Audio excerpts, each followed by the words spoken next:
고위 과정에 계신 분이 아니고 신입직원들, 신입학생 이렇게 난동하면 약간 좀 뻥을 붙이긴 했습니다. 원래 얼마야? 아, 네네. 소개하는 것처럼 기본적으로 이제 한국소비자원에서 88년부터 작년 연말까지 한 30년 주로 식품 쪽 일을 했었고요. 기회가 돼서 올 1월 2일로 식품안전 정보이라고 해서 시약처에 산하에 있는 기타 공공기관 한 100명 정도 있는 자그마한 공공기관이고 또 식품에 대한 전반적인 일을 제가 소개를 해드리겠지만 근무하고 있습니다. 그래서 어떻게 우연찮게 또 이런 숙제를 받았는데 솔직히 여러분이 더 훨씬 규격이나 표준에는 전문가이실 것 같고요. 제가 번데기 앞에서 들은 적은 안 될 것 같은데 저는 그냥 여기 선생님들이 더 좋은 일을, 더 훌륭한 일을 하시기 위해서 식품에 대한 부분도 조금 이해가 필요할 부분인 것 같고 요즘은 모든 게 융합의 시대이기 때문에 식품도 어떤 표준화하거나 IT화하거나 하는 이미 뭐 블록체인은 IT의 정보를 다고 있는 부분이기도 하고요. 또 식품에서도 블록체인을 할 수 있는 게 뭐가 있냐 이런 부분들을 많이 고민하고 있고 그래서 저는 그런 여러분 선생님들의 전문성이 있는 부분에서 제가 생각하는 식품의 얘기를 좀 말씀을 드려서 더 발전되고 또 그래서 국가가 더 발전될 수 있는데 기여할 수 있도록 하겠습니다. 그래서 그다음에 정보원이라는 곳이 어떤 건지는 알아야 될 것 같아서 제가 이거는 있죠? 아니겠네. 순서는 이렇게 제가 설명을 드리겠습니다. 제가 실은 8시 20분까지 끝내야 된다고 여러 가지 일정이 많다고 해가지고요. 열심히 하다가 시간이 조금 그냥 시간이 되면 끝내겠습니다. 혹시 아마 기표원 전 원장님도 계신다고 하는데 원장님 예 그러면 음성에서 계셨습니까? 예? 음성에 예, 음성에 있었습니다. 그러면 뭐 저는 그 옆에 그러면 저희 뭐 아니 제가 지금 원장님 네. 제가 원장 할때 네. 우리 소비자원 원장님하고 네. 부모님들하고 같이 식사도 시키고 하고 그랬어요. 네네네네. 정대표 원장님이시죠? 한교표 원장님이시죠? 예, 한 원장님. 예. 한교표 원장님은 제가 탁구 코치를 했는데요, 개인적으로. 제가 사랑을 못 받아서 보직을 못 받았습니다. 한 국방부에 다녀와서 한 5년 동안 권사님들하고는 제가 코드가 안 맞았다고 하고요. 그래서 국방부에 2012년에 나왔습니다. 그래서 그렇고 얘기는 말씀을 원장님께 기표원 원장님 얘기 많이 들었고 그때 굉장히 소비자원과 굉장히 열심히 코어를 했다는 걸 알고 있습니다. 노력을 하다가 반갑습니다. 되게 좋았던 것 같아요. 그 소비자원에서도 기표원과 좀 으르렁으르렁한 게 있었는데요. 원장님 오픈마인드하고 저희 또 한국에서 들어다 보니까 그래서 굉장히 화학적으로 그래서 저는 개인적으로 소비자원의 역할이 매우 크고 실은 소비자원의 발표를 통해서 식약처의 기관도 만들어지고 또 기표원의 환경적인 부분에 대한 안전성 하면서 저는 개인적으로 발표할 때 섞어서 이런 문제가 있는데 이런 대책이 있으면 좋겠다라고 프랑스에서 발표하는 거를 원하는 또 그렇게 제가 국장일 때 팀장일 때 그렇게 했었는데 그게 아마도 마음에 안 들었죠. 예를 들면 시약처의 큰아픔이야 이랬는데 왜냐하면 국가가 잘못된 소비자원 잘못된 발표를 통해서 너무 리스크가 커버리면은 실은 대책을 위한 부분이잖아요. 근데 이제 그렇게 하는 건 바람직하지 않다. 그리고 개인이 큰 손실을 줄 수 있는 거라고 생각을 많이 해서 뭐 그랬고 넘어갔을 때 세상은 너무 좋은 것 같은데 혹시 또 저 보신 적 있으신 분 없으십니까? 하여튼 식품 쪽에서는 좀 유명한데 여기서는 전혀 아닐 것 같고 합니다. 네. 이런 주제를 한번 어떻게 보면은 뭐 규제 표준기관 제가 조금만 설명해 드리면 선생님들이 뭐 찾아가서 충분히 더 보실 수 있을 것 같고 저는 여러분한테 식품 안전이라는 게 어떻고 세계적인 추세가 어떻고 뭐 이런 얘기를 좀 하고 싶었습니다. 근데 저 선생님 저는 많이 뵌 분 같아요. 혹시 저 본 적은 없습니까? 저요? 네. 잘 모르겠어요. 아닙니까? 굉장히 지금 시간이 없으니까 뭐 이렇게 뭘 맞춰볼 수 없는데 많이 눈에 뵌 적이 있는 것 같아가지고. 기관 현상 제가 정보원이 2008년에 잘 아시는 것처럼 이제 광우병 파동 나고 멜라닌 파동 났었을 때 이게 이 식품 안전이 국정이 없다.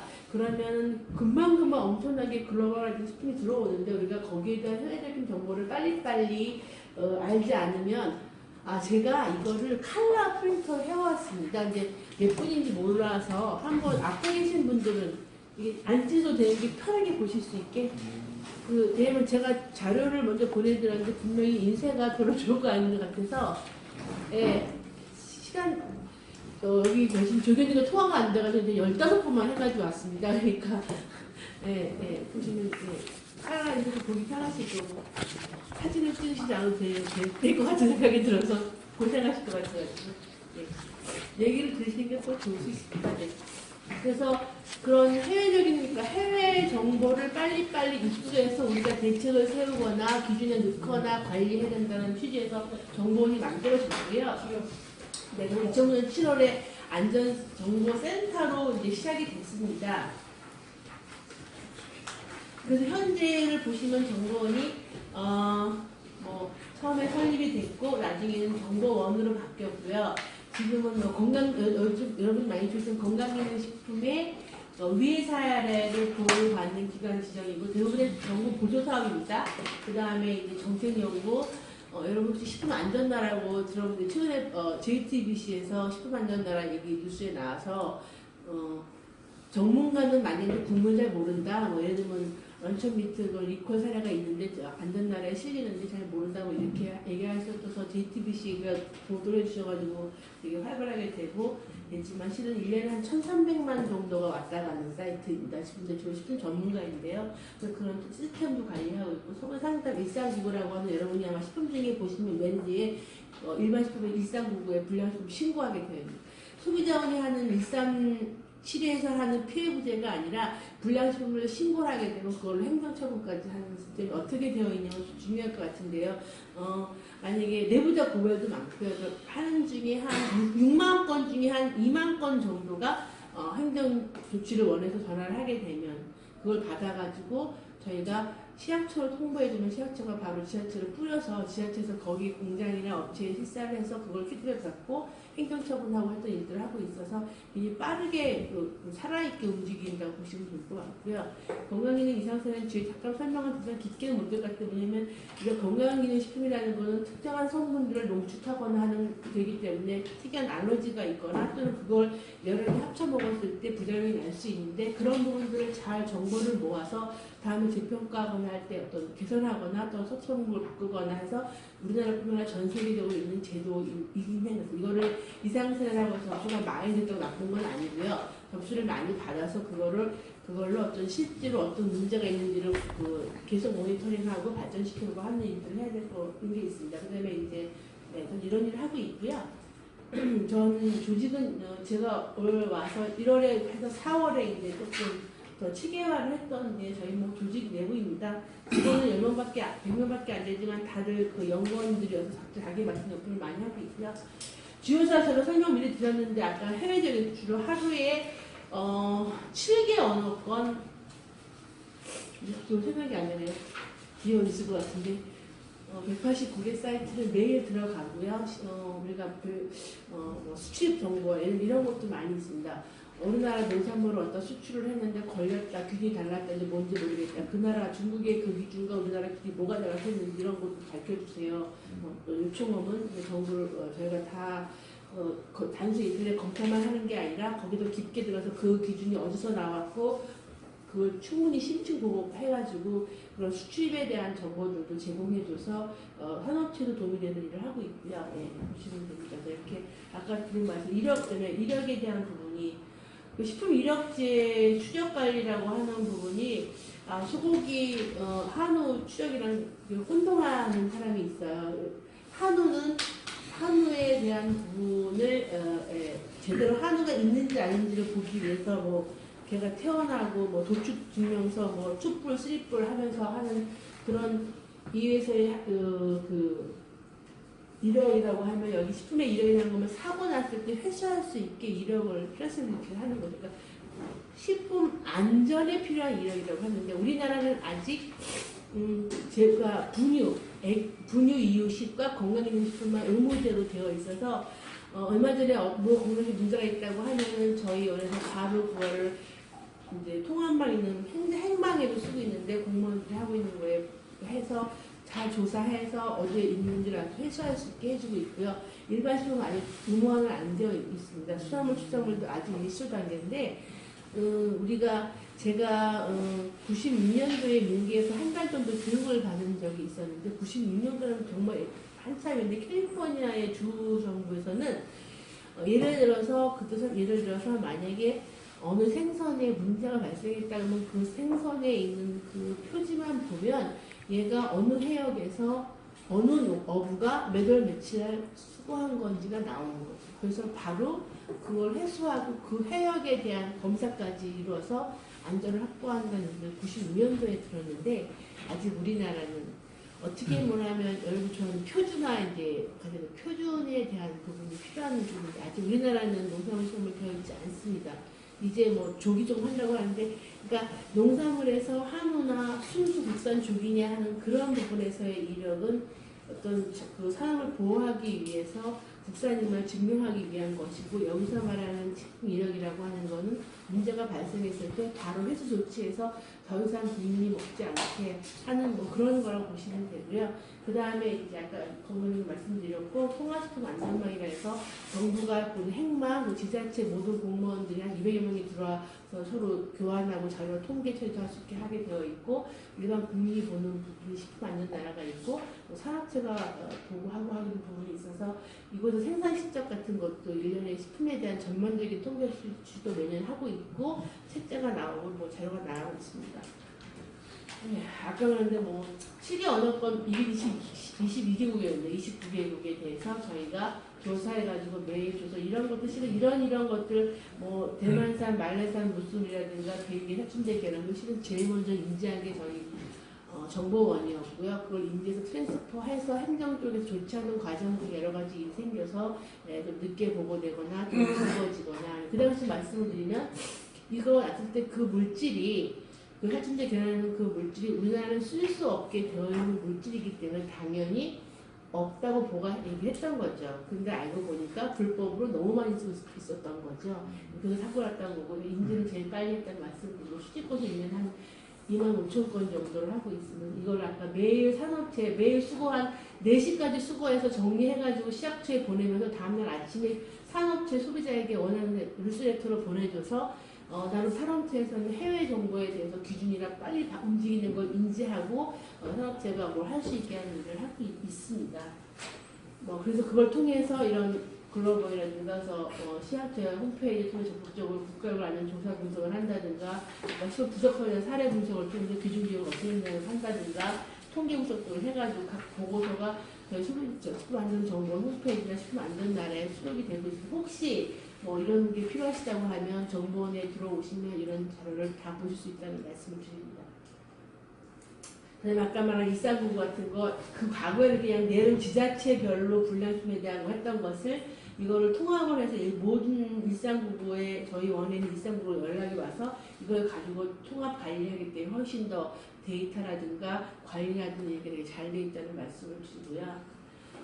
보고치기에는 있지만 최근에 이렇게 인명 분류에서 중기가 발견됐다 그러면 본센터 접수하면 바로 시약처 긴급 보고 조사할 수 있으니까 어떻게 보면 하루 만에 매우 중요한 것들은 바로 시약처 카스소니 영상 바로 시약처에 여기가 받아서 시약처로 토스하면 바로 조사할 수 있게 한다든가 이거를 지자체가 받아서 갈 때는 부자체가 이거 맞을까 이걸 어떻게 할지 우리가 하나 이런 그렇지 않고 딱 받아서 중요한 거는 시약처가 직접 하고요. 중요하다고 생각하지 약간 미미한 거는 시약처가 직접 통보하고요. 그리고 그 데이터는 다 결론이 어떻게 나는지 모아지고 하기 때문에 어떤 분은 되게 좀 표준화됐다고 해야 되나요? 이런 부분에는 많이 좀 발전이 있다고 말씀을 제가 좀 드릴 수 있을 것 같습니다. 그래서 불량식품 건수도 아까 말씀드린 것처럼 이런 일 많이 오는데 그 중에서 약 한 1년에 지워졌네요. 1년에 요 정도가 제가 그 유형의 위반이 되고 이렇게 이런 거가 있어서요. 74,000건 중에 한 2,000건 정도가 1년에 행정 처리를 하고 행정적인 조치를 취해서 벌금을 물거나 어떻게 되거나 하는 이런 가트로 이런 것도 좋지 않은 게 이 정도의 건이 있다는 말씀입니다. 네, 이거 업무 조치는 아까 말한 것처럼 선생님들 보시면 여기 이렇게 설명이 되어 있습니다. 여기 신고하라고 되어 있는 거는 그 신고를 해서 좀 더 좋은 건강식품을 만들기 위해서 한다는 말씀을 드리고요. 안전 정책은 이제 3년 정도 저희가 하고 있습니다. 근데 식품에 관련돼서 식품의 안전이나 뭐 이런 부분에 있어서 법적인 부분, 이제 식품포시법, 위생규칙 뭐 이런 것, 또 식품 규제, 요즘 이제 어디나 다 규제형 분석이 들어가기 때문에 저희가 주로 식품 규제센터에서 또 비용이 얼마나 들어서 이 기준을 만들었을 때 사회적으로 돈이 얼마가 들어가고 이걸 기준화되면 사실 이 정도 어드밴티지가 있다. 그래서 거기서 비교 분석하는 파트도 있고 그래서 나름대로 열심히 또 한주일 학술대회도 하면서 생긴 지는 얼마 안 됐지만 열심히 노력을 하고 있습니다. 방금 나온 뭐 규제형 분석이라든가 뭐 이런 거죠. 햇살을 의무적으로 하는 것들 이런 것들을 이제 하는 일을 또 하고 있다는 말씀을 드렸어요. 네. 아마 네, 다른 모든 부처도 일을 하고 있는 것 같습니다. 이런 뭐 일들을 하고 있습니다. 보시면 될 것 같고요. 이력서 아까 말씀한 것처럼 그 이력을 활성화해야 되기 때문에 저희가 현장 기술 지금 식품에 대한 건강 기능은 컴퓨터에 시스템적으로 등록을 해가지고 할 수 있는 일을 하는데 뭐 그런 현장 지원을 한다든가 콜센터 운영한다거나 교육 등을 통해서 성과업체를 지원을 하고 있습니다. 아까 말한 통합망 같은 경우 식품 안전자는 대국민이 보는 사이트고요. 행정 통합 시스템과 식품 정보 활용 시스템 이거에 대한 운영과 홍보 뭐 이런 부분들을 이 정보우리원에서 하고 있습니다. 그렇게 지금은 식품안전 DB가 다 통합이 돼가지고요. 그 훨씬 더 빨리빨리 진행할 수 있고 각 부처 여기 나온 정보를 또 부처에서 더 이용해서 어떤 기준을 정책을 만들거나 이럴 때 많이 활용된다고 말씀을 드리겠습니다. 그러니까 굉장히 여기 이제 말한 것처럼 뭐 통합망의 활용 시스템 같은 거에서 우리가 이렇게 뭐 수호검사 검사 시스템을 지금 보면 어느 공장 어느 업체 이름을 탁 치면 그의 이력이 나옵니다. 그러니까 예를 들면 여기서 걸린 게 있었다 없었다 무슨 판매를 하고 있고 생산량이 얼마나 된다. 근데 이 사람이 이름 바꿔도 그거는 할 수 있다고 하더라고요. 근데 이제 뭐 반대로 과거에 그 사장의 이름으로 검색을 하면 안 된다고 해서 그것까지 하라고 이렇게 얘기하던데 여러분이 생각하니까 꽤 체계적으로 식품 안전에 대한 부분들을 하고 있다는 말씀을 제가 드리고요. 정보활용에서 각 부처에서 분산됐던 식품 정보들을 다 통합해서 그런 부처가 정책을 만들고 할 때 제가 시약처뿐만이 아니라 각 부처에서도 이걸 이용을 해서 어떤 정책을 만들고 할 때 하고 있고 이런 부서들이 연계 통합되어 있다는 말씀을 드립니다. 아까 식품안전나라 국민들에게 해서 뭐 오픈 API 해가지고 스마트 엔진 개발할 때 통합망 있는 정보들을 활용해서 할 수 있고 실은 저희가 최근에 오픈 API 그 공모전을 해가지고 한 30여 개가 올라와서 지금은 심사 중에 있는데 그래서 이런 통합망에 있는 많은 정보들을 공개해서 그것이 산업에 활용될 수 있게 하거나 또 미착용 정보를 주거나 이런 일들을 하고 있습니다. 시약처 정보에 대한 설명은 잘 모르실 것 같은 설명을 좀 드렸고요. 좀 그래도 열일하지 않습니까? 그것밖에 안 돼요.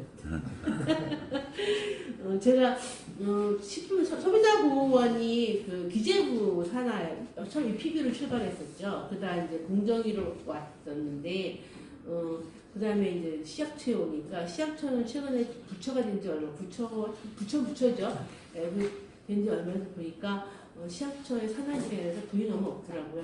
다른 여기 계신 뭐 산자부나 기표원이나 대한민국은 돈이 번다고 하면 엄청난 지원을 많이 기재부가 하는 부처여가지고 예산도 적고 사람도 적지만 나름은 식품 안전에 대한 자긍심, 뭐 책임감 같은 거 가지고 꽤 9년밖에 젊은 직원들이 많은데요. 열심히 일을 하고 있습니다. 제가 PR을 하는 시행이었는데 필요한 자료 주시면 정보원 들어가셔서 보시라는 분을 드리겠습니다. 제가 식품 안전 설명을 드릴게요. 푸드 세이프트란 무엇일까? 식품 안전이라고 하는 거는 코덱스에 식품의 용도에 따라 준비 또는 섭취했을 때 소비자가 소비에 해가 되지 않는 것을 보장하는 것을 푸드 세이프트라고 하고요. 또 식품 위생이라는 거는 그런 식품 푸드체인 전 단계에서 식품의 안전성과 적합성을 보장하기 위해 모든 필요한 조치에 여건의 일체 위생이라고 합니다. 그래서 안전이라고 하는 거는 해가 되지 않은 것을 보장하니까 안전에는 안전기준이 많이 있겠죠. 위생이라고 하는 거는 그런 전체 과정에 이런 것들을 보이기 때문에 포괄적으로 식품 위생이 더 중요한 거고요. 예. 보이면 될 것 같습니다. 좀 안 좋아하는 두 개 중요한 요소가 있는데 하나는 정보입니다.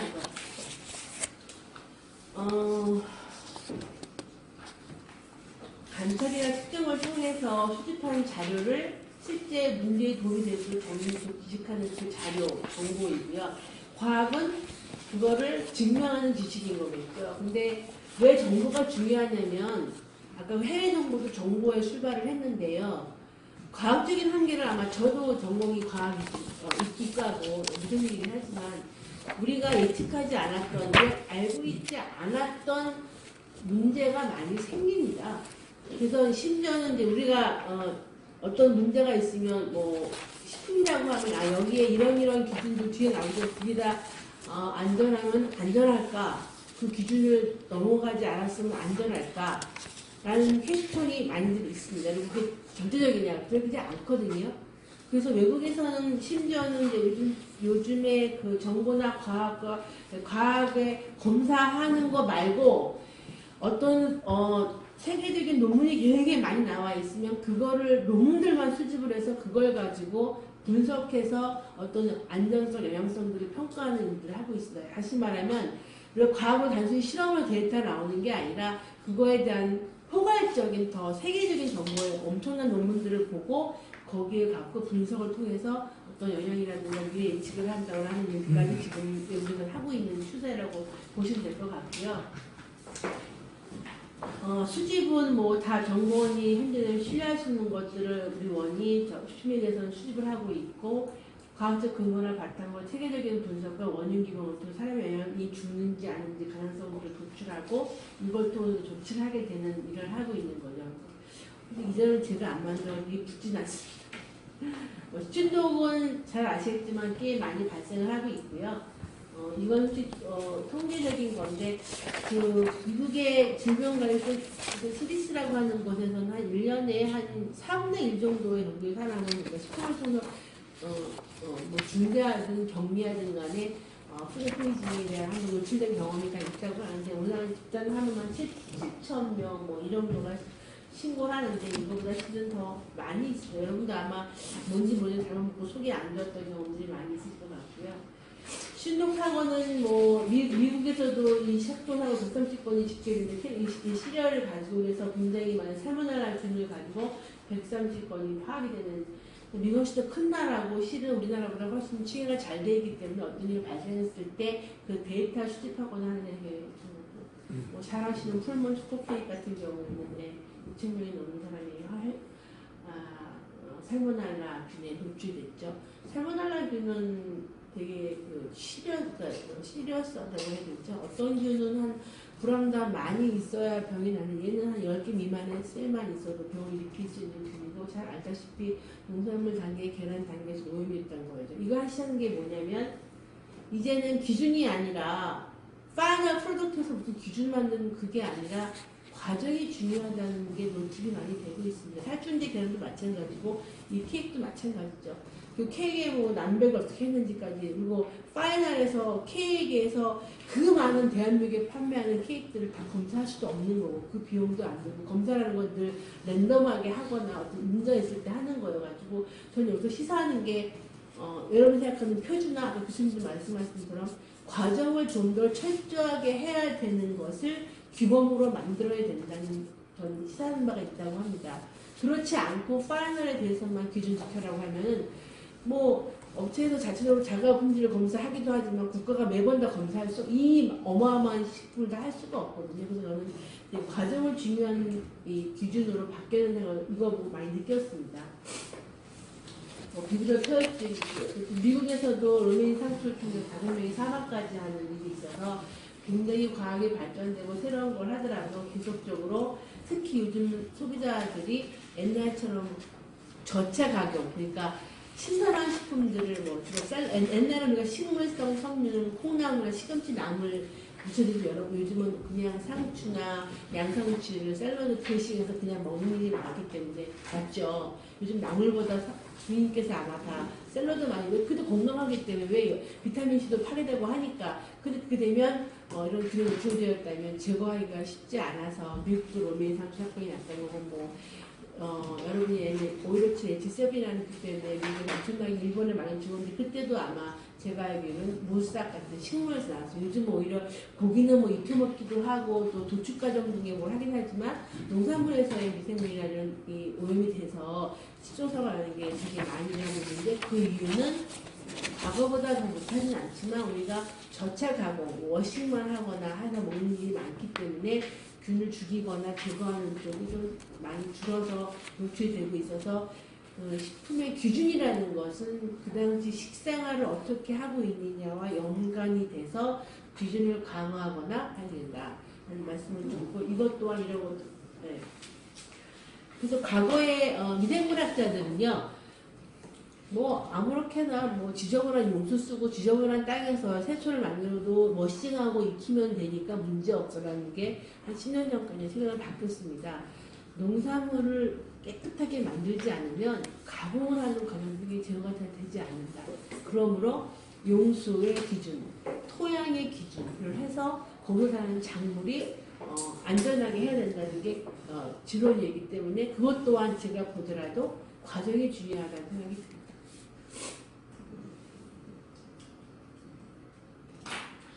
뭐 시도 유해도 이렇게 많이 있습니다. 그래서 화학적 요인에 뭐 중금속도 있고 다이옥신도 있고 뭐 알러지 유발 물질, 물리적 요인은 뭐 이런 것들, 곤충 유전 설치력 분변이라든가 생물학적 요인이 굉장히 많은 미생물들이 있고 바이러스, 노로바이러스라든가 원충류라든가 이런 거 있습니다. 시춘적균에 의해서부터 식품의 안전사고가 제일 중요한 문제로 인정이 되고 있어요. 특히 이런 부분이라든가 이런 부분들은 어떻게 보면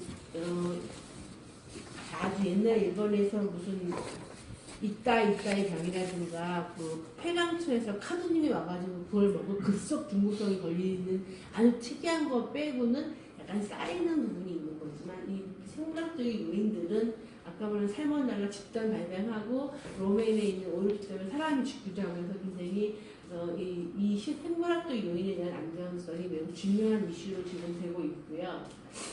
그다음에 이런 게 박테리아 이런 종류가 있어요.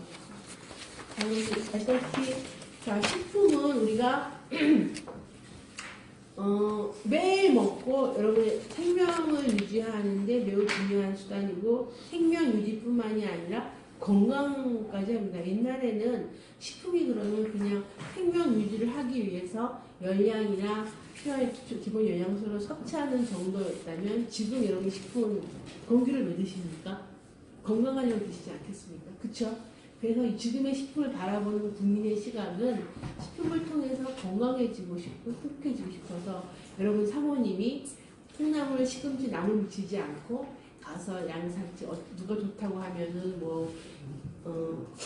무슨 인도 콩이었나? 하여튼 우리나라가 뭐 어디에 있는 인도 콩이 좋대 몸에 그러면 확 사고 석류 확 사고 백수가 좋대 그러면 확 사고 소팔면서 확 사고 그러니까 뭐냐면 병원이 아니라 내가 식품을 통해서 내 건강을 좀 더 업시키겠다는 게 강하기 때문에 현재 국민이 바라보는 시각은 굉장히 예민하죠. 예를 들면 라돈 침대가 보다도 사춘제 계란 사건 났을 때 대한민국의 계란을 아무도 안 먹으랬으니까요.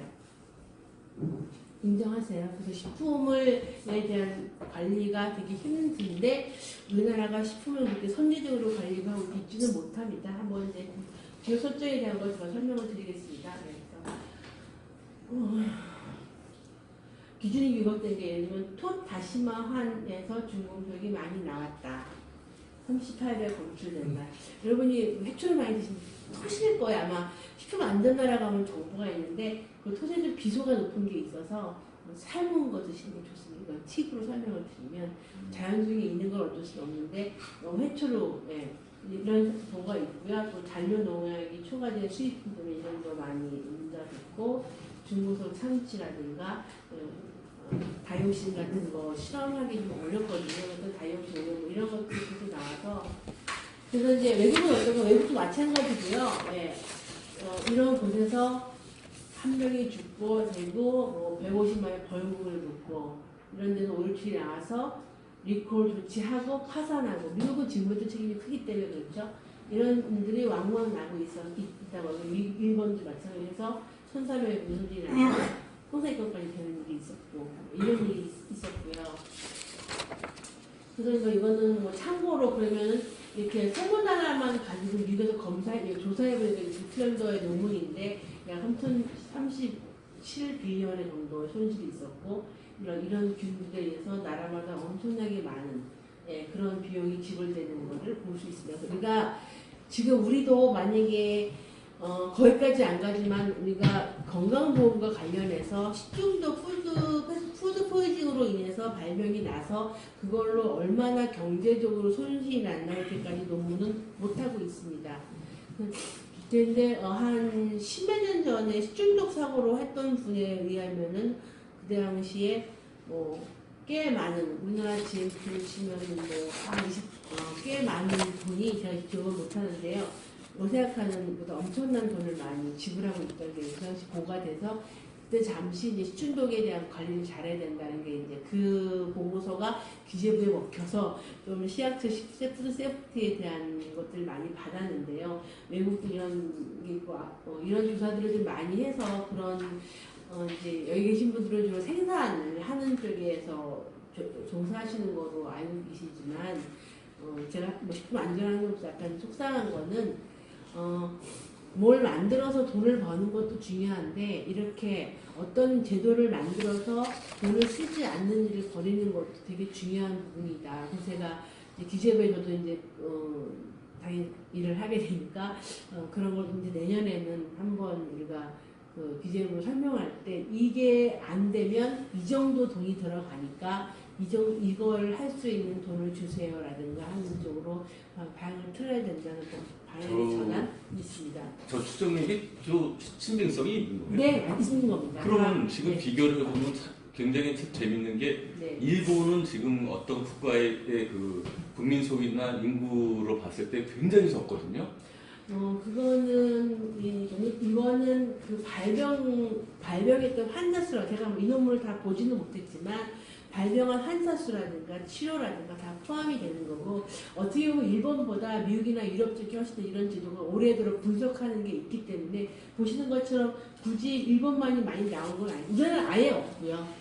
그러니까 선진국이 좀 더 디테일하게 이런 연구를 많이 하고 있다고 보시면 됩니다.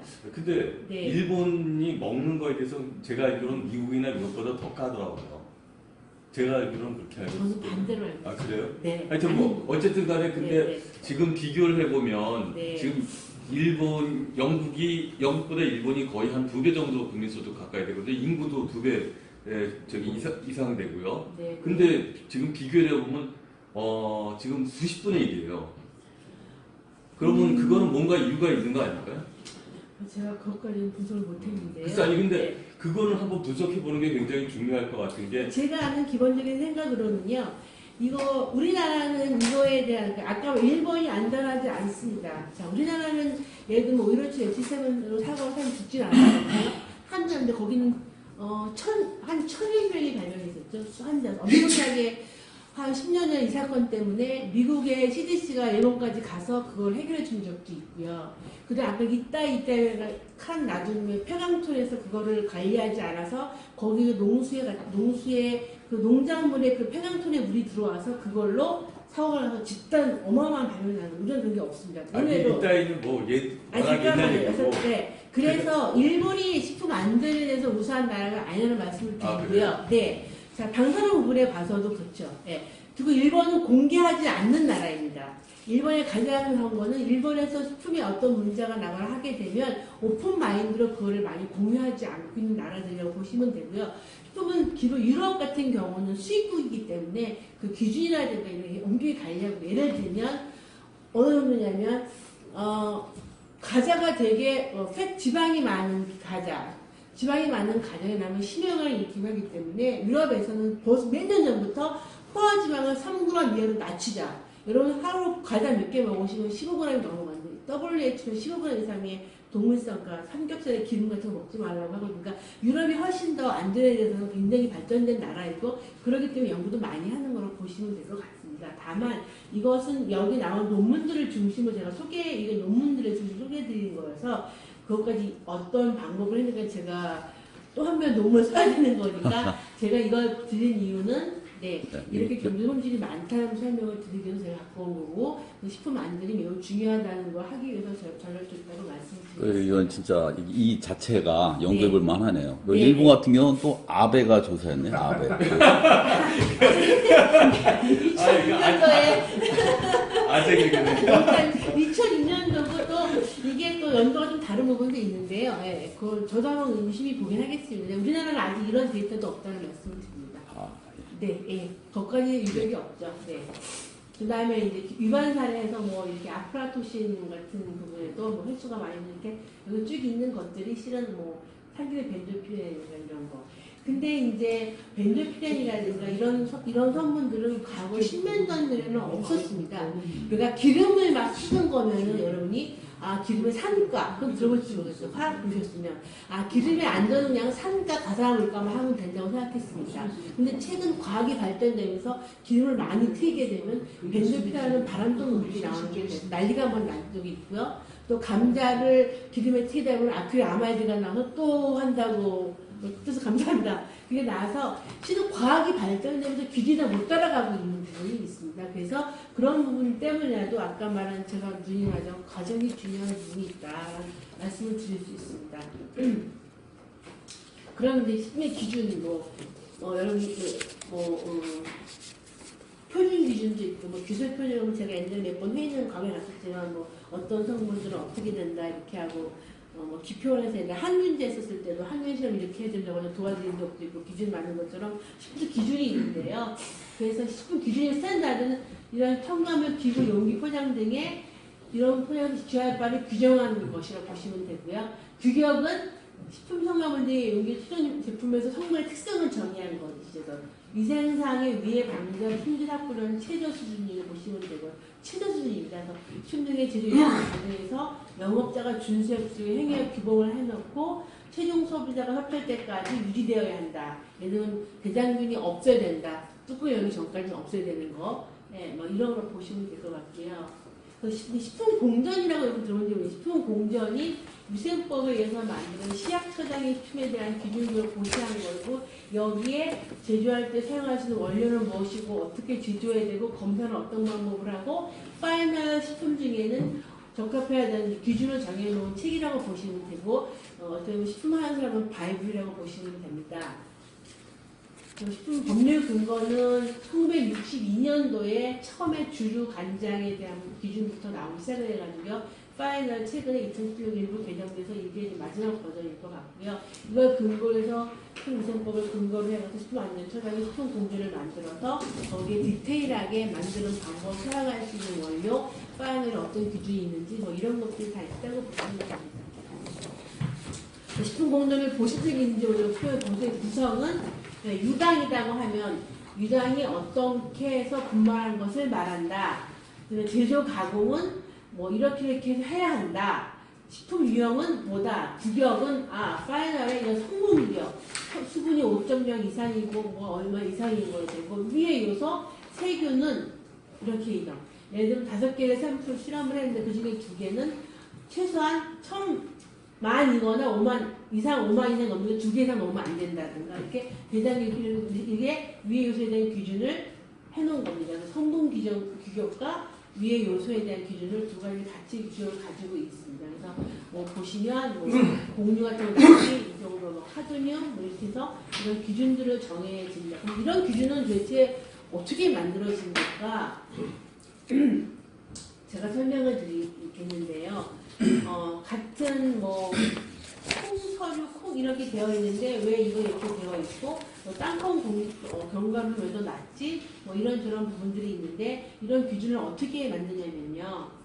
자, 위의 요소라고 하는 건 아까 설명드린 건 생물학적인 위의 요소가 있죠. 식도 위반하는 미생물. 미생물이라고 하면 세균이 아니라 세균뿐만 아니라 곰팡이, 노로바이러스, 아메바, 이질 아메바 같은 원충류도 들어갑니다. 이질 아메바는 어떻게 주로 많이 보고되냐면 군인들이 이렇게 제가 군대 나갔다 와서 군인들이 이렇게 훈련하고 산 다니고 이렇게 되면 목마르니까 그냥 산에 있는 물 같은 거 그냥 먹어가지고 집단으로 이질 아메바 설사증 그런 산에 있는 물에는 그런 원천류가 많이 있거든요. 그래서 그런 사고도 많이 보고되고 있고, 이따가 옛날에는 뭐 피케와 세균, 노로바이러스도 실은 최근에 과학이 발전이 되면서 바이러스라는 게 세균과 달라서 세균은 사람처럼 밥을 주면 성장해서 검사할 수 있는데 바이러스는 자기가 생명을 유지할 수 있는 기구를 갖고 있지 않고 그냥 유전자라고 하는 DNA나 RNA만 가지고 있는 생명체인데 그 생명체가 살아있는 생명체에 침입이 돼서 그 생명체의 어떤 기구들을 가지고 자기 수를 증식하는 거라서 그거를 옛날에 검사하려고 하면 살아있는 세포에 그거를 주입을 해서 키워서 검사하는 걸 했으니까 솔직히 식품 중에 바이러스까지 검사하기 너무 어려웠죠. 의학에서는 달랐지만 근데 최근에는 우리가 PCI라고 하는 유전자 증폭 장치를 통해서 아주 쉽게 뭐 몇 시간 만이라도 검사할 수 있게 되어 있어서 과학이 발전되면서 어떻게 보면 노로바이러스가 요즘 왕왕 많이 들으실 텐데 얼마 전에 평창 올림픽에서도 문제가 됐던 게 실은 노로바이러스였지 않습니까? 그래서 특히 노로바이러스는 그렇게 싫어해서 하는 아니지만 옛날에는 식중독균은 식품만 통해서 되는데 노로는 사람과 사람으로 전달이 돼서 한 번 발명이 되면 원인 찾는 게 힘들어서 아마 그때 시약처에 있는 분들이 굉장히 고생을 많이 했었습니다. 근데 실은 그게 원은 시약처가 아니고 다른 곳에 발명을 한 거여서 제가 아까 잠깐 세미나로 그 얘기를 하고 왔었는데요. 참고적으로 말씀드리면 이제 사람과 환경과 식품이 서로 유기적으로 움직이는 환경 속에서 생물질을 움직이는 거기 때문에 평창 올림픽에 사건 났던 거는 식품이 아니라 거기 안전요원인 사람들이 머무는 숙소가 너무 열악하고 그 친구들이 거기서 인폐성이 됐는데 자기도 모르게 나와서 안전요원 세프가드 하다가 사람도 만나고 악수도 하고 밥도 먹고 이러는 중에 노로가 많이 확산이 돼서 잡는 데 시간이 많이 걸려서 식중독이라고 하니까 시약처 모든 사람들이 식품에 대해서 올인해서 식품 검사를 사전에 하고 많이 했는데 실질적으로 그 사건은 사람이 머물고 있는 숙소에서 지하수에 오염되어 있는 것이 같고 그 지하수는 환경부고 사람은 보건복지부고 유기적인 연관이 되는 중에 결론은 식품을 먹은 사람이 탈락이 되는 게 됐죠. 그래서 지금 생물학적으로는 굉장히 이런 유해 문제의 중요한 말씀도 제가 설명을 드리고 똑같이 어느 한쪽만 해결해서는 다 전체가 해결되지 않는다. 미생물에서 독한 것들도 많이 나온다. 이런 메르스도 우리가 알았을 때는 제일 무서운 게 암이지 않습니까? 근데 여러분이 메르스로 일주일 만에 사람이 죽는 걸 보셨지 않습니까? 굉장히 위험한 균들도 많이 나오는데 그럼 과거에는 그게 없었을까? 그건 아니고요. 과거에는 있었는데 진단이 안 돼서 그냥 원인 불명으로 돌아가시는 거죠. 과거에 우리가 왜 이렇게 무슨 암이 많아 얘기하지만 과거에는 없었을 거예요. 아닙니다. 암은 노화의 일종입니다. 노화의 일종이라고 보는 게 정설이고 의학계요. 일부 얼마 전에 어느 마을에서 굉장히 암이 많이 발생되는데 받아봤더니 그 밑에 위해한 공업 폐기물들을 놔뒀다는 뉴스 최근 우리나라 일이죠. 보셨나요? 그렇게 케미칼로 바람을 일으키는 물질이 생기는 거 아니고는 대부분은 아주 유전적인 것과 결합된 노인성 질환이라고 보시면 되고 그런데 그 진단을 잘할 수 있기 때문에 지금 많이 알게 됐고 그래서 그런 병은 많지만 우리 생명의 평균 수는 증가하고 있기 때문에 어떻게 보면 그런 과학적인 이런 부분이 중요한 예수고요.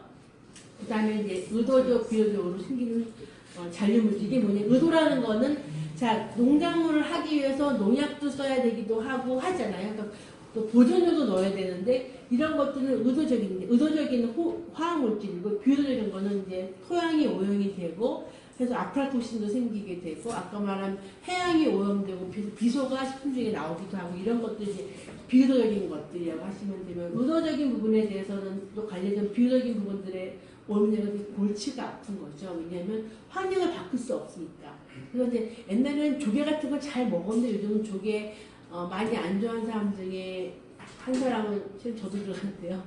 주로 이제 갯벌에서 있는데 거기 많이 주부석이라든가 옛날에는 바다 페인트를 대한민국에 와서 유럽은 기준이 강화됐을 때 거기서 못하고 그 페인트 칠하는 걸 다 한국에 와서 했다고 해요. 그럼 거기는 유기용기, 유기용매 이런 것들이 다 거기에 추측이 되니까 그래서 한동안 이제 조개에 대한 그런 게 많이 있었기 때문에 그런 환경적이고 또 기후가 온난화되면서 굉장히 벌레라든가 이런 것들이 많이 생겨서 해결이 안 되는 부분이지. 이거를 다 할 수 없. 다만 그러니까 요즘 말하는 환경적인 부분, 미세 플라스틱도 마찬가지입니다. 우리가 너무 무분별하게 플라스틱을 쓰다 보니까 엄청나게 왔고 이게 다시 생태계를 돌아서 우리한테 오게 되는데 지금 전 세계적으로 미세 플라스틱이 얼마나 인체에 유해할까. 지금은 미세 플라스틱이 생태계를 돌아서 우리 사람이 먹는 음식에 한 몇 개나 있는지 정도는 검사가 거의 완료가 되고 있는 중이고 우리나라도 하고 있고요. 지금은 그럼 그 미세 플라스틱이 인체에 얼마나 영향을 주지라는 쪽으로 많이 뽀뽀시에서 연구를 하고 있는데 정확히 그래서 그 미세 플라스틱의 기준까지 만드는 나라는 없고요.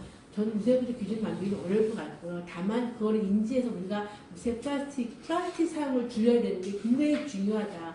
어떻게 말하면 제가 품 안전하는 사람 입장에서는 우리 자식한테 내가 더 돈을 많이 물려주고 더 학교 공부를 많이 시키는 것보단 내가 좀 불편해도 일회용 플라스틱을 덜 써서 더 깨끗한 지구를 내 후손에게, 내 손자에게 물려주는 게 어떻게 되면 더 중요한 일일 것 같고요. 그거는 국민의 계몽적인 부분이 필요할 것 같아서 제가 얼마 전에 보도를 낸 적이 있는데요. 하여튼 미세 플라스틱도 비도적으로 되는 관리 의도하지 않, 의사는 의도는 우리가 제품을 만들기 위해서 필요한 첨가물이라든가 농약 이런 것들을 얘기하는 되는 거예요. 물리적인 요인은 포장재라든가 이런 거로 이제 많이 되는 문제가 있고요.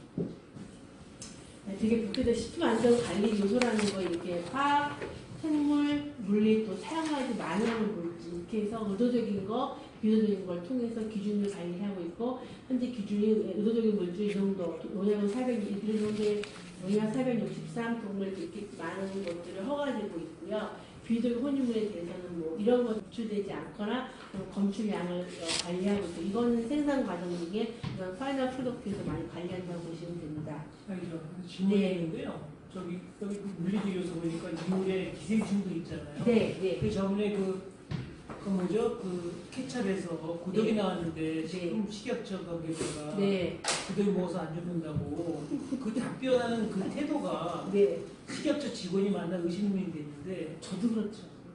근데 그분이 굉장히 열정적으로 일하시는 분이니까 아마 그래서 이번에 옷을 벗으셨습니다. 그것 때문에. 네. 그분이 뭐 스트레스 때문에 약간 아마 이제 시약처에 있다 보면 뭐 저도 실은 그 똑같은 걸 느꼈습니다. 그건 100% 잘못이 된 건데 그걸 들어가 보면 기생충이 살아있는 기생충이 들어있다는 거는 다시 말하면 제조 공정 중에는 있기 힘듭니다. 그럼 대체로 포장 유통 중에 들어갈 확률이 많고요. 또는 실링하는 부분 중에 제대로 실링이 안 돼서 들어갔습니다. 외부 유입 요인을 보는 게 많이 있는데 아마 그 소비자가 얘기하는 중에 이제 답변 태도는 잘못됐습니다. 규정상 우리가 식약처는 살아있는 생물에 대해서는 안 한다. 그렇게 답변해서 규정이 그렇게 돼 있냐고 그게 궁금해요. 아닙니다. 잘못 이해한 거죠. 뭐냐면 열심히 일하신다면. 기준이라고 하면 일단 첫 번째 식품의 기준은 관능입니다. 그러니까 그분이 더 포괄조사를 못하신 건데 아까 말한 이런 거 포함하여 이미 이치 성상 정상적인 모양을 가지고 있느냐 내가 알고 있는 냄새나 맛이 아니냐면 그건 불합격입니다. 그러면 걔는 살아있는 기생충이 있는 거는 정상적인 규칙이 아니라 규격 위반이죠. 그런데 살아있는 기생충은 대체로 위통 중에 보이기 때문에 그거는 우선 지자체에서 먼저 해결해야 되는 부분이고요. 그런 부분인데 그걸 다 설명을 했는데 그것만 따진 건지. 아니 그래서 그 이후에 보도도 식약처 규정상 할 필요도 없는데 조사를 관할도 없는데 하도 여론에서 뭐라고 보니까 해수지 뒤늦게 현장 조사를 갔다고 보도가 됐거든요. 식약처가요? 공식 보도자료래요? 억지로 여론에 밀려서 의무도 없는 일을 했다. 식약처는 예전 살충제 계란 같은 경우는 실은 그거 농림부 산하인데 식약처가 혼나지 않습니까? 그거는 그 기자가 썼댔죠. 그런 얘기들을 듣고 그러니까 억울하다는 아니 이번에 그 케첩 사건도 기자가 우리는 나갈 필요도 없는 일인데 지자체가 나간다는 얘기일 거예요. 규정상 이 이물은 지자체가 우선하게 되어 있는 거여서 지금 많은 식품위생에 대한 권한이 지자체로 넘어가 있지 않습니까? 그래서 그거 논란을 많이 하고 있는데 제대로 하고 있는데 그 살아있는 기생충에 대한 건 기본적으로 아니 이번에 런천 비트도 네. 지자체 상부하니까 지자체 상부인데 시각처가 그거를 그 일종의 그 최종적인 네. 그 발표를 한 거 아닙니까? 그렇죠. 네. 그러니까 지자체 그러니까 기관은 지자체가 할지라도 말을 그렇게 하면 안 되는 거죠. 그래서 그분이 왜 옷을 벗었다니까요. 아니 그렇게 했잖아요. 런천 비트는 억울하게 청정원을 지금 청정원이 엄청난 손해를 받아서 손해배상 청구될 상황이지 않습니까? 저희 런천 미트 수가 다 일상으로 들어왔던 사안입니다. 그래서 넘겨줬고요. 뭐 그건 제가 말을 아끼겠습니다. 근데 그거는 전사에 저는 100% 동의 못하겠고요. 해밀한 통조림이라는 것이 열 처리를 합니다. 매우 잘하지만 특히 스팸 같은 경우에 최근에 칼날 때문에 손에 많이 빈다고 해서 그 종류에 따라서는 스팸 같은 건 캔은 알루미늄이잖아요. 근데 그 런천 미트는 이거 포일 같은 얇은 종입니다. 드셔보는 이제 사용을 안 하시니까 런천 미트 한번 보시면 마트 한번 주변에 가시면 런천 미트 뚜껑은 되게 얇아요. 그래서 이렇게 스팸처럼 CJ처럼 탄탄한 통조림이 아니라 뚜껑이 얇습니다. 그래서 가장 실링할 때 문제점이 많이 발생하는 거는 생산 쪽에도 알고 있습니다. 그리고 그 제품을 저희가 원래 봤었을 때 그 실링한 부분 중에 색깔이 변색되고 악취가 났어요. 저희 원이 그걸 접수를 해서 그 건을 우선 시약처로 보내고 시약처가 지자체로 보내고 지자체에서 검사해서 다시 오는 겁니다. 그러니까 그 포괄적으로 보면 당연히 다 시약처죠. 왜? 살충제 계란은 살충제니까 농민부가 혼나야 될 일을 시약처로 혼났거든요. 그럼 그렇게 보면 포괄적으로 나라면 이거의 행정적인 건 지자체가 하고 있지만 그리고 이 케첩에 살아있는 기생충이 있다는 거는 분명히 유통중에 대한 확률이 많지만 요거 시약처가 관심을 가지고 일단 지자체 우선 해서 관리한 후에 말씀드리겠다고 하는 게 맞겠죠. 저도 미쳤나 했습니다. 죄송한 얘기. 이 사람 미쳤나? 그러니까 사람이 가끔 헷갈릴 때 있는 것 같아요. 그러니까 그분이 평상시 해왔던 거 빼고는 그 정도 엄청난 스트레스가 많았거나 또 그 소비자가 또 여러분 안 봐주면 소비자들이 또 전화해서 굉장히 피곤하게 할 때도 있는데 기자가 재수없게 물었겠죠.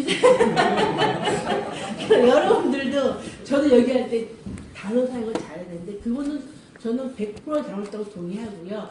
국민이 그 뉴스를 들었을 때는 끔찍하죠. 그게 국감 전이어가지고요. 국감장에도 다들 그거나까 조마조마 했는데 어쨌든 그건 한 개인의 일탈로 이루어진 일이고 시야 전체가 그렇게 하고 있는 건 아니니까요. 그렇습니다. 그래서 주로 살아있는 거 여러분 하란국 나방이라는 거 쌀벌레인데요. 이런 거 있습니다.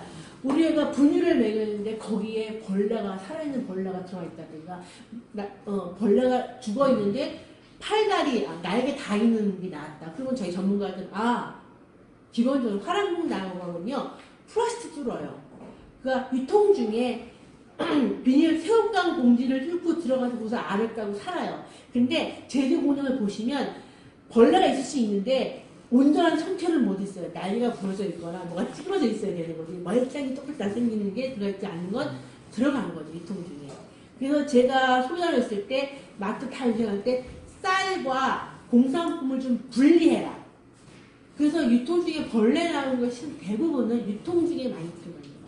그래서 이제 그런데 소비자들 이제 만약에 이분들 그런 거에 많은 스트레스 있어가지고 연출 비트는 그러면 식약처가 잘못된 게 없다는 얘기. 그거는 제가 과학자로서 원인을 대는 거 저는 아직 모르죠. 근데 제가 저희 원이 받았고 사진을 보면 실행한 부분에 변색돼 있고 문제가 있다고 하는 좋은데 그 지자체에서 그거를 검사할 때 네. 검사 과정에 오염을 시켰다라는 의혹이 지금 거의 사실처럼 알려져 있는데. 아니, 사실은 기사에도 썼긴 했대요. 그래서 예. 두 가지 댓글에 준 대상이 이정배 밑보였냐, 또 하나는 대상이 언론한테 뭐 광고를 줬냐, 뭐 여러 가지 있는데 저는 과학적인 지식으로는 현재 실험실에서 우리가 현재 실험실의 기준이 대한민국에 표준화도 되고 있고 하는 기준이 제가 생각할 때는 위양성하고 위음성이 있습니다. 그 위양성이라고 하는 건 원래 균이 없었는데 집어넣을 리는 없고요. 잘못 오염이 돼서 생겨요. 경우, 위 음성은 그 안에 균이 있었는데 실험상에 발견하지 못하는 경우, 위 음성은 많이 일어나는데 위양성은 지금 별로 일어나지 검사에서 않거든요. 오염될 가능성이 저는 저 그 실험실 가보지 않아서 모르겠는데 쉽진 않다. 독일 맥주, 수입 맥주에 대해서 네. 방사능인가 어찌 됐다고 네. 했다가 일주일 만에 취소하고서 네. 그쪽 독일 맥주 수입업체 쪽에서 네. 좀 시정 그거를 좀 공고해달라 그랬더니 네. 거절했다는 거는 어떻게 돼요? 그건 제가 잘 모르는 사람인데요. 아니 그렇게 여러 건이 식약처가 네. 공토리를 해서 일주일 뒤에 변경하는 거는 방사능은 실은 검사하는 부분이 되게 까탈스럽고 또 시간이 많이 걸려서 그 수치를 개런티하는 여러분 GC나 NC 같은 부분들 하는 분석보다 방사능 검사하는 그 양이 실은 굉장히 불안한 거냐면 그 물질에는 방사능 실험은 굉장히 많은 양을 넣고 여러 시간 반응해서 걔가 나오는 것들을 잡아서 검사하기 때문에 뭐 차이가 있을 수 있는데 균이라는 거는 검사에서 균이 나오면 바로 확인할 수 있는 거기 때문에 요즘 그래서 그거보다는 조금 다를 것 같고요. 시약처가 1년에 어마어마하게 많은 실험들을 시약처나 기세차가 하고 있는데 그 중에 에러가 나는 보도는 1년에 10건이 안 될 것 같아서 제가 볼 때는 그건 더 확인이 필요한 거예요. 저 여기서 애가 그 실험실이 잘했다 못했다 또는 여러 가지 일들을 제가 본 사람이 아니니까 알 수는 없고 아니, 제가 아는 지식에서 제가 말씀드린 건 식약처가 제품 회수 명령을 내렸다가 일주일, 네. 2주일 뒤에 취소한 사례가 몇 건이 있어요. 네. 최근 10년 내에 근데 병원도 요즘 사람 생명을 다루는 경우 왜냐하면 여기 기표이보다 실험하실 때 에러 나는 경우가 있는데 시약처가 어마어마한 수만 톤의 실험들을 실험하고 검역하고 하고 하는 과정 중에 그거는 일부고 몇 건이 안 된다. 전체에 봤을 때 뉴스가 접할 때는 또 그랬냐 하지만 검역에 인천항, 부산항 여기저기 들어오는 어마어마한 수술 정밀 검사 실험도 다 못하기 때문에 정밀 검사하거나 서류 검사 걸리면 하거나 뭐 컴퓨터 돌려서 하거나 뭐 검사하는 어마어마한 수만 건 중에 그런 에러가 나는 게 한두 개 있는 것 같긴 한데 그거를 뭐 그렇죠. 아마 여기 계신 분들이 공장에서 프로그램을 짜시더라도 에러가 나서 저희 남편이 프로그램 쪽에 집에 왜 안 하냐면 내가 만든 프로그램에 뭔가 에러를 못 쳐서 막 머리가 죽겠다고 돌리고 나니까 그러니까 그런 것처럼 일하다 보면 IT든 뭐든 좀 에러가 나는 부분이 있는 것 같아요. 조준하는 게 다만 국민이 신뢰하고 그런 게 발표되면 신뢰가 떨어지니까 그 기관에서는 어느 기관이나 정부기관은 발표하거나 할 때 신중을 여기도 확인하기 필요한데 어느 담당자 한 명이 그날 또 머리가 징해서 데이터 대출해가지고 올라가서 발표하고 근데 대부분 정부에 있는 기관 사람들은 여러분도 그렇겠지만 저도 그렇고요 문제 있는 거 발표하기가 너무 힘들지 않습니까? 그러니까 그 스트레스를 다 감당하면서 발표를 하는 거거든요. 그렇기 때문에 그 사람이 신이 나서 야 런처미트 대상 나왔다고 아마 그 사람 몇 번 확인했을 것 같아요. 왜? 이거 발표 나가면 시끄러운 거 뻔하거든요. 그래서 몇 번 저 풀무원 여러분이 아시죠? GMO 소송했던 1999년도에 국산콩 두부에 GM이 나와가지고 발표해서 2년 동안 법원 다녔던 그 장본인이면서 대한민국의 GMO 제도를 처음 도입한 사람이고요. 이거 찾아보시면 나옵니다. 그때 풀무원에서 GMO 나왔을 때 저희가 발표는 우리나라 농산물 중에 GMO가 들어있으니 방법 만들고 제도 만들자는 거지만 뒤에 굳어있는 부럭에 풀무원 국산콩 두부 GMO 나왔으면 제가 난리가 났는데 저희가 그거 발표할 때 한두 달은 실험 했습니다. 왜? 이건 한 기업이 죽고 사는 문제가 되기 때문에 매출 손실이 뭐 인력도 아니기 때문에 나중에 요즘은 다 소송할 수 있지 않습니까? 식약처 하면 식약처 국세청도 세금 소송 들어온 거 식약처 들어온 게 반 이상은 패소할 거예요. 정말입니다. 그렇기 때문에 그걸 알고 있기 때문에 나름은 굉장히 고민을 많이 할 거고 세금은 그렇게 어려운 시험이 이게 아니기 때문에 그다음에 제가 아는 정보로는 100% 위양성일 확률은 적을 것 같다. 런처미트 실링 부분에서 오염이 될 수 있는 요인이 많은데 그 실링이 공장 단계인 건지 유통 중에 있는 건지 모르겠지만 저 실은 제가 일상 그 사진을 봤거든요. 이제 공개를 못 해드렸는데 그래서 그 주위에 변색된 부분이 있어서 말씀을 드리고 그것까지 보도를 안 나가서 거기서 끝내는 게 그리고 우리나라 국민들은요. 자꾸 하면은 더 깨우쳐서 그냥 한 번 하고 말고 그냥 고치겠다고 하는 게 제일 좋습니다. 그거 갖고 소송하고 하면 반은 성공하죠. 야, 정부의 부신상도 그래, 대상 뭐야. 잘못한 거 없는데, 억울해. 근데 국민의 반은 대상 문제 있는 거 맞네요. 그래서 시끄러워. 왜 이러지? 그래서 어떨 때 보면, 이렇게 뭐, 막 언론전하고 하는 게 좋은 건 아니에요. 예. 특히 기업하시는 분들의 입장에서는. 다만, 그때는 한번 내가 이렇게 관리를 잘했다고 하는 레포트를 가져가서 그 행정가에 가서 그냥 비교해보고 하는 게 좋을 것 같아요. 근데 감사합니다. 이렇게 또 관심 가져주셔서 제가 100% 도움했는지 모르겠어요. 대론 일반적인 제가 원천미트에 대한 얘기를 한 거는 일반 개론을 말씀드린 겁니다. 저도 조심스러워서요. 네. 뭐 기준도 이렇게 되고 있고요. 여기는 좀 뭐 그래서 다 각사라고 기준 같은 건 만들 때는 그 오염도 실태를 하게 되고요. 오염도에 대한 실태조사를 하게 되고요. 섭취량을 고려해서 평가를 해서 기준을 만든다. 그냥 만드는 게 아니고 예를 들면 우리가 예를 들어서 대한민국의 빵은 예를 들어서 납 기준이 1ppm인데 미국은 0.5ppm밖에 안 돼. 대한민국이 빵 관리를 너무 루즈하게 하는 거 아니야? 라고 아주 잘못 살짝 알고 있는 직원이 그런 데 발표를 잘 합니다. 근데 아까 말한 섭취량이 있죠. 대한민국 사람이 빵을 많이 먹나요? 미국 사람이 많이 먹나요? 네, 미국 사람이 많이 먹기 때문에 노출이 많이 되기 때문에 계속 기준이 낮습니다.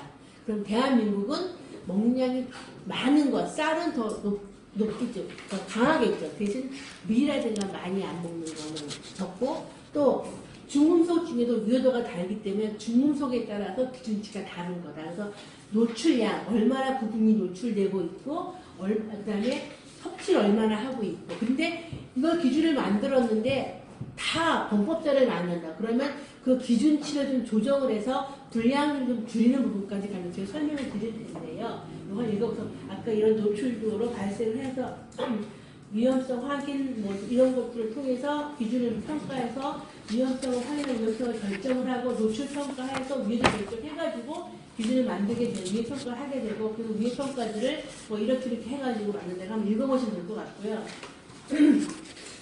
예를 들면 이제 사과가 있어. 뭐죠?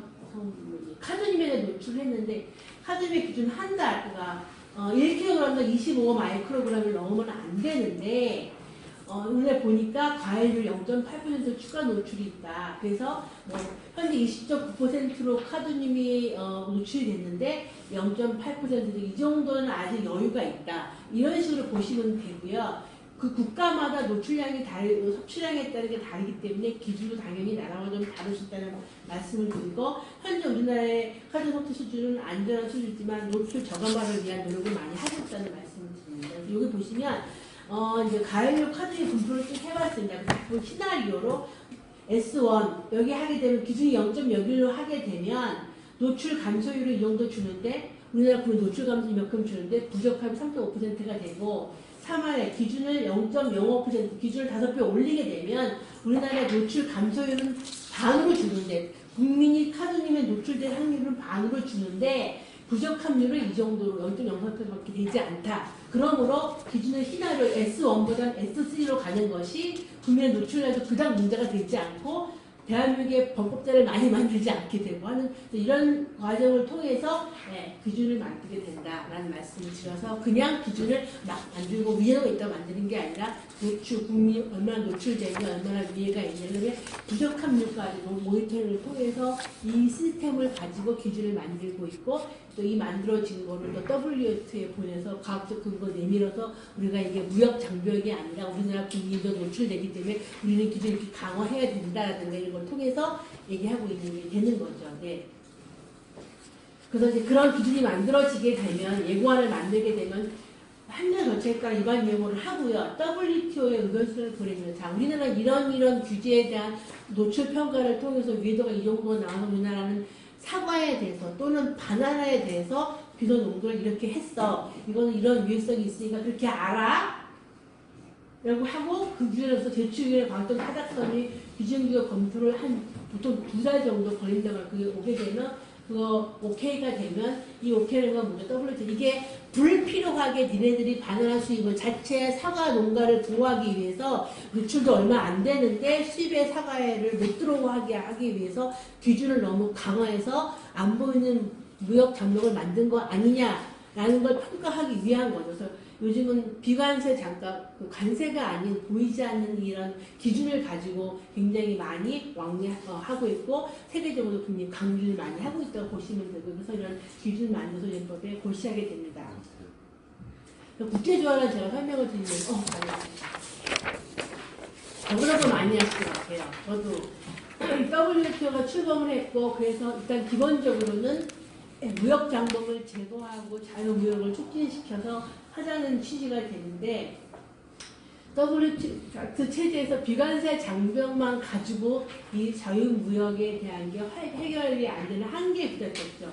관세 유예 수단을 통해서 아까 말한 자체 위생이나 이런 기준 조치들을 강화해서 무역 기술 장벽을 만들어 버려서 이 자유무역을 자유무역을 저항하는 일이 많이 생기기 때문에 일반적인 예외로 인정받던 위생 및 식품위생 조치에 대해서 규정을 농수산물의 수입 수단으로 이용하여 자유무역 성과가 미약하다는 게 돼서 다자간의 무역 체계의 강화, 다자간의 어떤 기준을 강화할 필요성이 있다는 인식을 했어요. 처음에는 세금만 풀면 되는 줄 알았는데 그게 아니라 아까 말한 식품 기준들을 가지고도 한다는 그렇게 돼서 인식을 하게 됐고요. 그래서 비관세 장벽이 위생이나 식품위생 이런 게 나서 우리는 위생 및 고용 조치를 해야 된다. 그래서 WTO SP 협정에서는 식물, 동물 및 축산물 또는 식물 및 식물 제품, 수산 동식물을 수입할 때 인간, 동물 또는 식물의 생명 보건을 보호하기 위해서 위생 및 고용 조치를 정의하고 있습니다. 그래서 이걸 통해서 이제 더 관리를 많이 하게 되는데 그런 비관세 장벽이 유술 기술 장벽을 무역 상대국이 서로 상이한 표준 기술 때문에 이런 문제가 많이 있어서 이런 신을 굉장히 타이트하게 그런 기준을 관리하고 있고요. 그래서 아까 말한 우리나라 기준이 만들어지면 WTO에 가서 우리나라 기준이 제대로 영향평가가 근거하에 된 건지 이게 무역 장벽을 이용하려고 한 건지를 어떤 평가하고 하는 일련의 과정들이 만들어지는 거고요. 읽어보시면 더 좋으실 것 같아요. 용어가. 네. 그래서 SP 협정에 이렇게 많이 있고요. 그래서 조화, 그래서 국제 기준에 기초한 SP 조치가 너무 아무리 그래도 국제 기준에 너무 높게 만들거나 해서 또 무역 장벽에서 과학적인 정당성, 위해성 평가가 기초가 있는 하에 나라가 이런 기준을 만들었는지를 보는 게 있고요. 그래서 위해성 평가에 뭐에 적정수준의 결정을 한다든가 또 병충해 발생지에 지역적인 이런 과정을 통해서 아까 말한 그런 위생 기준들도 조차도 아까 국내 위해 평가 노출뿐만이 아니라 그게 무역 장벽으로 이용이 되는지까지도 세계적으로 좀 보고 있는 시로 보시면 되고요. 그래서 WTO는 한번 읽어보시면 될 것 같습니다. 예, 불필요한 무역 장벽을 금지하고 차별하지 말고 투명성을 보장하라. 때원간에 약간 60일씩 걸려서 검토한다는 거 하고 지지하고 그러니까 거기 통과를 먼저 하지 않으면 국내에 먼저 기준을 만들 수 없습니다. 그래서 이제 그런 아마 제가 우리나라에 그런 더 많이 아실 것 같은데 원장님 계시고 국가기술 표준에서 기술기술 정책을 WTO에 그냥 카운터 컨트롤을 하고 있는 거고 아니고 여기 모든 이런 것들을 여기 통과해서 가서 다 돌아와야만 기준을 만들고 할 수 있다는 말씀을 드리겠습니다. 그래서 치즈 같은 경우는 이런 게 있습니다. 우리나라 치즈는 살균 처리해야 됩니다. 근데 외국의 치즈는 우리나라 김치 된장처럼 살균 처리하지 않은 우유를 오랜 시간 동안 발효해서 먹고 있어요. 이것 때문에 지금 굉장히 시끄러웠습니다. 그래서 우리나라 기준에는 치즈라 하면 살균 처리된 우유를 가지고 만든 것으로 되어 있어요. 그러니까 뉴질랜드나 호주에서 수출을 못 하겠는 거죠. 호주 이런 데서 많이 만드는데 우리는 전통적인 방법으로 저온 수정을 살균을 하고 있는데 열처리랑 열처리를 제조해야 되고 이런 장벽이 있어. 이거 굉장히 많이 언론이 돼서 저희가 따로 실험을 해서 기준을 완화해서 저온 살균하고 살균 처리 아닌 우유를 했을 때는 최소한 얼마간의 발효 기간을 지난 것을 수입할 수 있다고 우리가 이제 그런 기준을 바꿔준 적도 있어요. 왜냐면 우리가 너무 우리나라의 그 산업에만 생각해서 이런 것들이 기준이 너무 세서 아무 문제가 없는 치즈가 너의 그 기준 어떤 가공 기준에 대한 상이한테 못 들어온다고 해가지고 예, 그래서 그런 것들을 또 제거하고 하는 일도 있었습니다.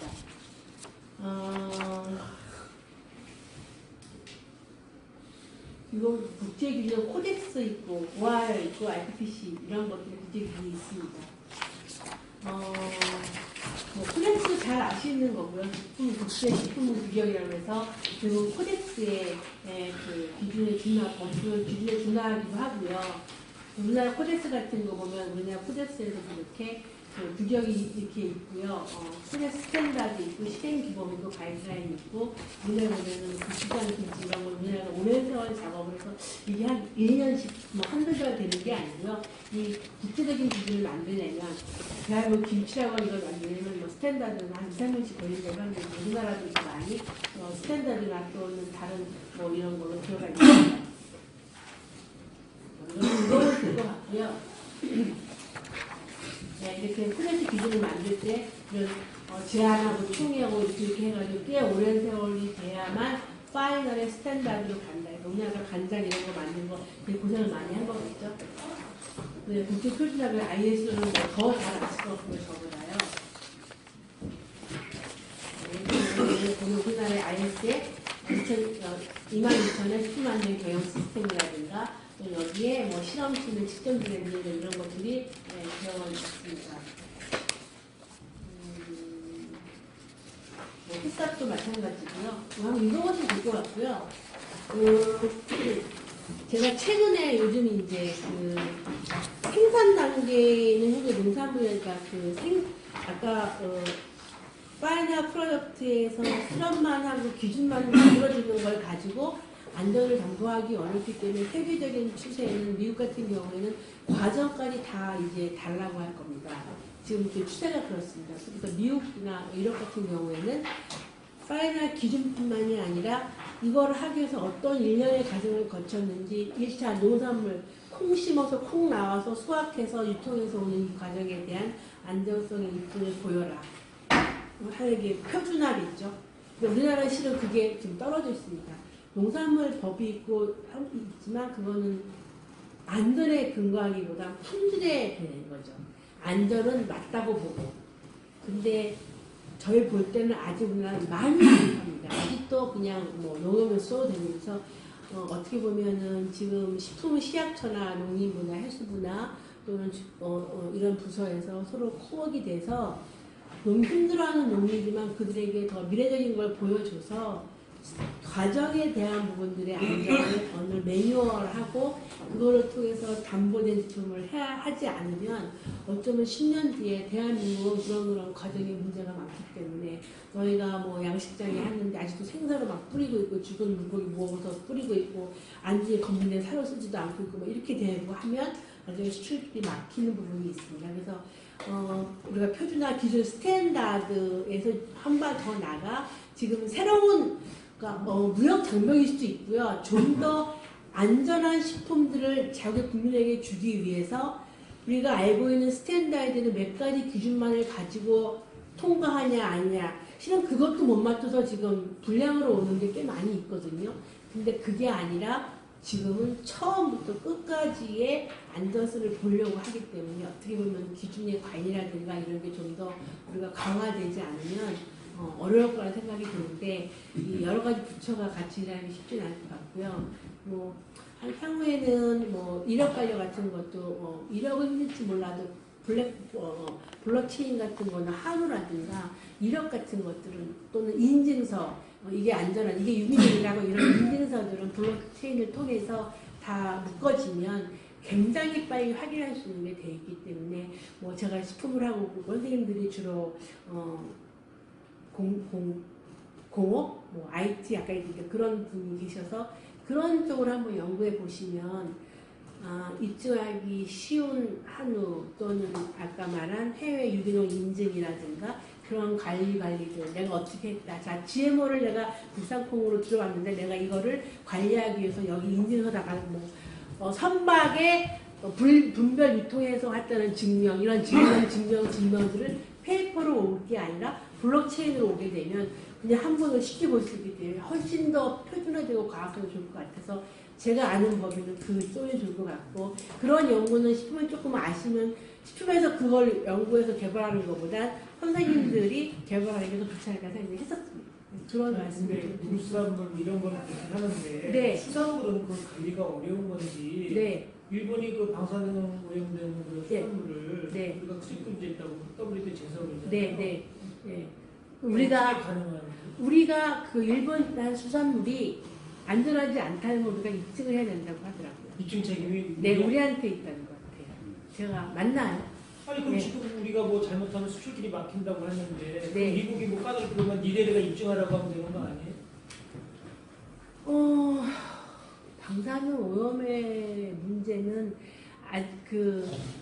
우리가 보는 부분에서 그러니까 그쪽에 볼 때는 이런 거죠. 내가 방사능을 해양에 유출을 시켰지만 내가 너희한테 주는 물고기는 문제가 안 되는데 너희가 위해 평가도 하지 않고 내가 기준을 강화해서 우리를 못 풀게 한다니까. 그럼 일리가 있는 우리가 아니 일본 측이 일리가 있는 아니 저는 동의 못하죠. 왜냐 우리가 보는 건 국민이 자 방사능이라고 하는 거는 지금 세슘 정도 검사할 수 있죠. 자 우라늄 더 심한 거 뭐죠? 그거는 검사 못합니다. 누가 무서워서 하겠습니까? 반감기도 어마어마하고.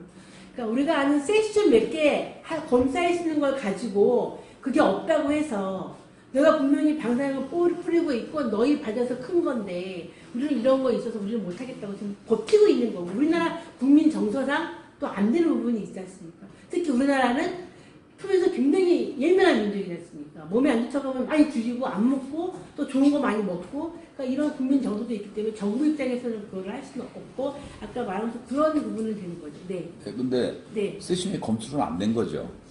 일본에 들어온 거죠. 세슘이 100% 제가 일본에 우리나라 들어오는 거 중에 제가 거기까지 확실히 제가 이게 모르겠습니다. 사실은 네. 정말 이게 인터넷상에 네. 루머만 돌고 말도 안 되는 주장하는 사람도 많은데 일본 입장도 한미도로다 이렇게 들여다보면 네. 그 자기네들이 잡은 거를 자기들도 자체적으로 검사해서 그 수치를 보여주는데 그 안전치가 굉장히 낮다. 그래서 이제 수출이 가능하다. WTO 최소에서 자기네들도 분명히 합리적 근거가 있으면 그런 얘기 하는 거거든요. 근데 대한민국에서는 여러 가지 그런 게 이제 미비하니까 항변을 못하고 국민 정서상 뭐 수입 못하겠다라고 하니까는 어찌 보면 일본 입장에서도 억울한 면이 있다고 생각합니다. 하나 제가 말씀을 드리면요. 아까 일본은 굉장히 후쿠시마인가요? 후쿠시마. 네, 거기에 얼마나 방사능이 있는지 이런저런 부분들의 데이터가 잘 공개하지 않고 아니 걔네들은 제가 알기에 피폭 기준치가 정부가 정한 게 있는데 네. 5년인가 그랬는데 피폭 이후에 네. 문제가 되니까 10인가를 올렸어요. 네. 무슨 정부가 네. 피폭하면 더 낮춰야 되는 거 아니에요? 네. 아까 말씀드린 네. 노출 기회가 네. 많아졌는데 네. 오히려 기준치를 올리는 식으로 문제를 네. 해결해가지고 안전하다. 네. 이런 나라라 예, 정확한 겁니다. 세계적으로 여기 방송을 보시면 일본이 자체 모니터라는 데이터를 공개하지 않아요. 그래서 저는 제 개인적으로는 일본의 좋고를 떠나서 과학적인 근거로 우리가 문제가 있으면 문제가 있는 토양이 있고 또 문제가 되는 바다가 있어. 아까 미국 같은 경우에 거기 바다에 작은 생선에서 어떤 물질이 나왔어요. 나와서 그러면 그 생선 하나만 그런 건지 전체가 다 그런지 모르는데 그 90년대 그 전체 해역을 금지시켜요. 왜? 예방적 조치로. 그러면 일본에 방사능을 유출하고 있고 아직도 솔직히 왜 일본은 그 방사능을 바다에 버리죠? 그럴 때가 방법이 없어요. 아니 근데 그 바다는요 돕니다. 난로 그렇죠. 해도 하시지 또 돕니다. 한 바퀴 네, 아마 돌고 돌아서 희석되길 바랍니다. 그쵸. 근데 너무 많이 버리고 있고요. 또 우라늄이나 이런 것이 되게 시리어스한 방사능은 검사조차 할 수 없고요. 물론 이제 밑으로 가라앉긴 합니다. 그리고 방사능에서 문제없다고 하는 원자력 연구소에 많이 분 계시면 어떤 과학적인 거에 다 놀라 있는 거지. 제가 살면서 어릴 때 OX, 파란불일 때는 그거 빨간불일 때 서라고 하는 문제 OX 말고는 세상 살면서 OX로 해결되는 게 하나도 없더라고요. 다 절충과 타협과 이런. 아까 기준도 그런 거 아니겠습니까? 그래서 방사능 부분은 저는 일본에 아니 근데 그거는 어떤 다른 그 정확한 기준이라든가 시점이 없을 때고 그런 방사선에는 기준이라든 그런 게 있고 그게 얼만큼 그 피폭이 되면 얼만큼 피해가 되는지 그건 다 나와 있는데 그건 다르죠. 피폭이라고 하는 거는 내가 그러니까 먹었을 때, 자, 쪼인 거와 먹은 거는 내 안에 들어서 방사선을 방출할 거 아닙니까? 그러니까 그런 기준이 피폭으로 얘기할 수 있는 부분은 아닌 거고요. 그 다음에 비행기 타고 이 정도 나오는데 뭐, 이거 얘기해서 매일 먹는 식품이기 때문에, 그리고 제가 그것까지 자세히 모르지만, WTO에서 우리가 정말 황당하게 과학적인 걸 제시하지 못했는데, 그냥 우리만 듣고 지금 어정쩡하게 있는 건 아니, 우리는 우리대로 디펜스를 하고 있는 거고요. 명함을 주시면 지금 저 때문에 명함을 주시면 전해주시면 제가 그거는 알아봐서 현재 어디에 있는지 밝혀드리겠습니다. 시간 남는다고 질문한 거예요. 막 추측을 하셔가지고 뭐 아유, 감사합니다. 도움이 됐는지 모르겠습니다. 네.